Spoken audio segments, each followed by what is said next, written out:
Well, hello there, humans, hippies, earthlings, whoever you are, wherever you are, whatever you're doing, and whoever you are lucky enough to be doing it too. I'm Bushgone Blitz, as you probably saw from the big intro there, and this is a T54E1. Don't worry, I will do a proper intro for the video soon. I just got the new MacBook and I'm fiddling around on Final Cut Pro. This is the Tier 9 in the American line, the new American heavy line. I guess it's a heavy line.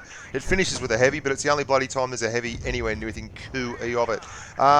That's the T57. This is the T54. It's a really tough line, I think, for newer players. You've got to have a fair bit of compassion for them if they're driving up this line. It's a tough one. It has a lot of things against it, and if you can't really balance those things with the good parts, and it's hard enough to do for someone who's driven the tanks for a long time, then you're going to struggle.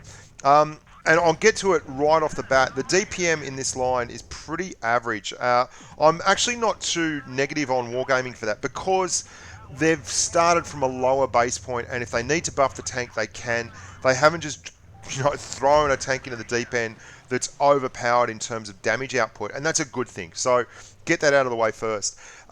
This is a tank that excels in situations where you are able to take your burst damage, which is 3 rounds of 350 average alpha, which is 1,050 damage, and pumping them out in just over 6 seconds. And you're able to do that, great. You can do fantastic things, and then you hide, reload, and do it again. That's great. That's how it works on PC, and that's brilliant. The problem with Blitz is you get people being very aggressive towards you and very dynamic, and the game is violent, and a lot of people push up and trade hit points, and you don't get as many situations to use that burst damage and comfortably move forward with your life. And that can be an issue. I had a great win rate in this tank. I had a pretty good win rate in all the new tanks, and I just think I've got to review these tanks, not just for me, for someone who's played 30,000+ games of Blitz, but for people who've just come to the game and are trying to learn how to play.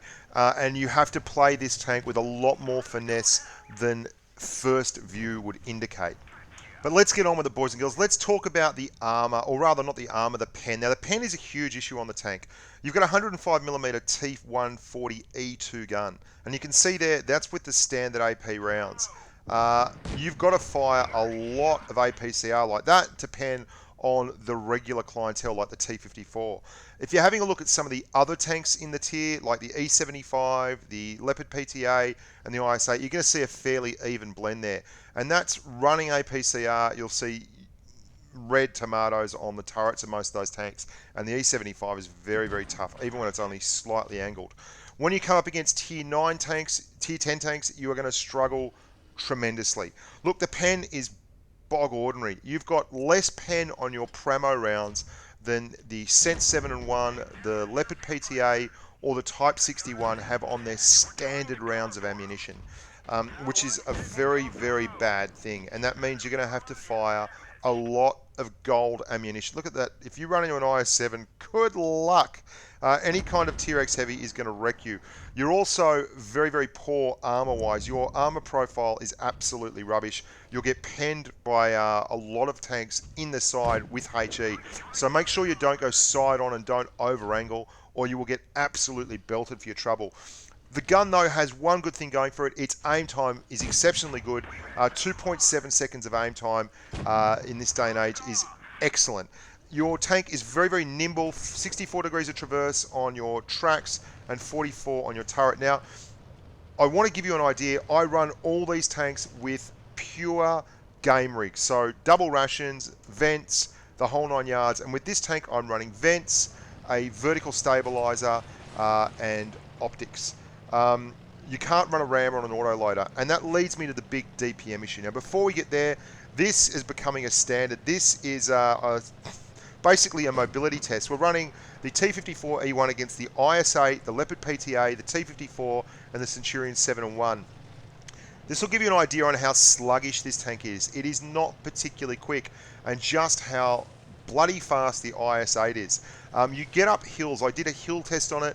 Out of these tanks, the leader is the PTA, ahead slightly of the T54, and then a big gap to me, just ahead of the IS-8, and just ahead of the IS-8, just ahead of the Centurion 7-1. So it goes up hills, pretty average for a medium, good enough for a heavy. and it's very, very slow. Only 44 kilometers an hour is your top end. You can see you're keeping ahead of the IS-8, just ahead of the Centurion 701, which is as slow as a wet weed. But look how far away the PTA and the T54 are. It's the first bloke down the hill to knock out the tree near spawn, and you are literally, you get lapped if it was 2 laps long. It's not a particularly mobile tank. It's agile enough. As I was saying, I run a full game rig on all these reviews, and that's where you're getting the stats from here on in, because your DPM is terrible. And the reason I run the full game rig is because an autoloader can't use a rammer. Okay, so you cannot use a rammer, so you cannot get this boost to your DPM. You cannot use adrenaline. You cannot get that boost to your DPM. So that makes life very, very difficult. DPM isn't everything, and I don't want you to think that I'm stating that DPM, or damage per minute, is everything in the game. But there is a point where DPM plays a real role, and that's when you're in a situation where you've just got to take out another tank, like this Jagdtiger here, for instance. And it takes you a lot longer to take out the Jagdtiger than, say, another Tier 9 medium, like the PTA or the T54 or the M46 Patton. Those guys have DPMs fully rigged in excess of 3,000. The Patton, for instance, is 3,136 damage per minute when it's given the chance to fly. Your damage per minute is 2,471. Now, you'll say DPM isn't everything. You can use this and that, and you can get up there and do 3 shots to 2 and blah, blah, blah, blah, blah, whatever. I understand that you can utilize parts of this tank, namely the absolutely fantastic burst damage, and you've got to if you're going to be successful.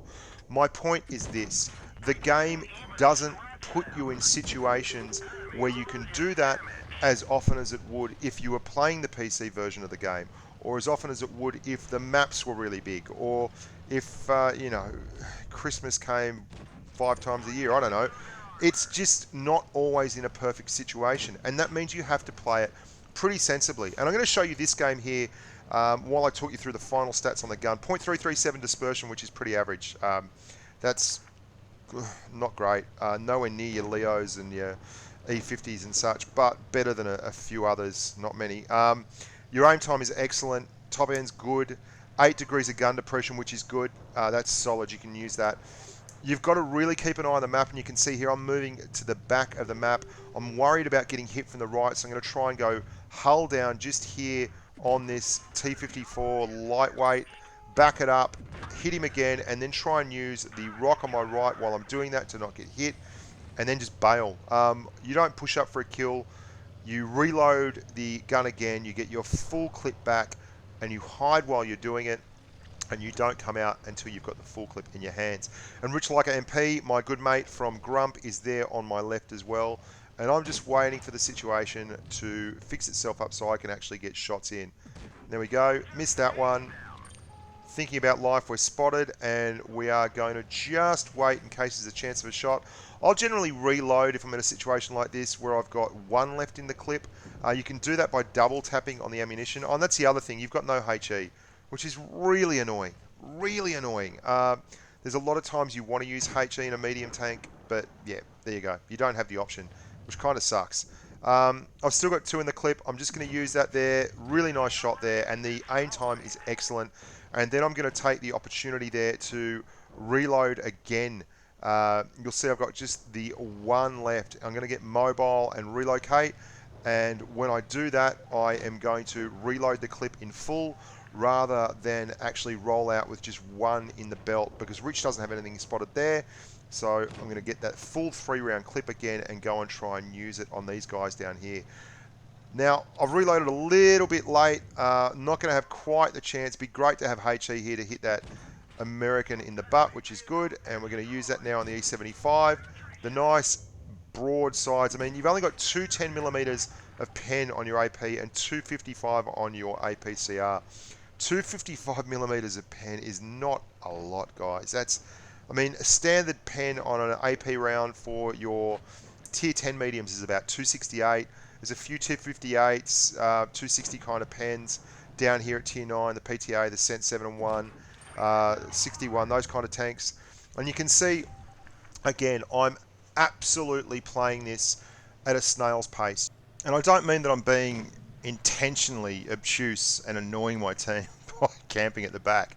All I'm saying is your advantage is burst damage.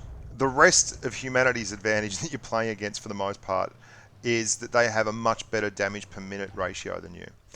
So if you end up pushing in this tank or being aggressive like you might be in a T-54 or a big heavy tank or anything like that, then you're giving them the chance to beat you and beat you comfortably. An adrenaline charging tier 9 medium like a 46 or a PTA or a 54 will do 3,300 damage per minute. You'll do 2471. The maths is bloody simple and bloody brutal. Don't put yourself in situations where you're going to get wrecked on purpose. Be pedantic about the way you move forward. This is where it's nice when you got 3 in the clip, you one track him, second goes in, and the third one finishes him off. Burst is great. Be in a situation like that where you find and isolate tanks with around 900 to 1,000 hit points, hit all your shots, and come away a winner. So that's it, guys. We're going to be doing a podcast tomorrow. Make sure if you're playing the American autoloaders, you're pretty sensible about it and you don't be too aggressive, or you're just going to be eating grass the whole time and going back to the garage an awful lot. Hashtag deleted. Doing a podcast tomorrow with Swiss and Snake. Doing a stream tomorrow with Snake. Been doing a video at some point. Lots and lots of goodies coming up. Thank you so much for coming along, talking in the chat, discussing Blitz, being nice human beings, and basically making my life a whole lot of fun. I'm Bushgron Blitz. You're fantastic. Look after your families and stay safe on the battlefield.